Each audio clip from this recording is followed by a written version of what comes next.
Hi! In front of me is ZTE Blade V2020 and today I would like to show you how you can add event to calendar on this device. First of all, open menu, find calendar and tap on it. If you can't find it, you can always tap on the search bar over here, type calendar and click on this app.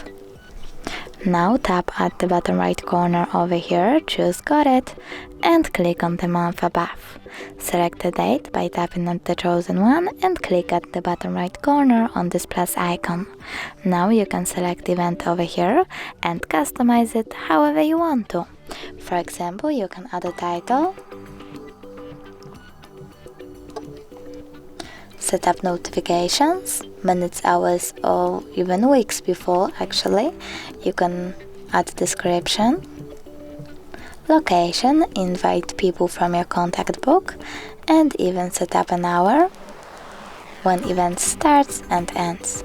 You can always turn off this feature completely by tapping on the switcher next to all day.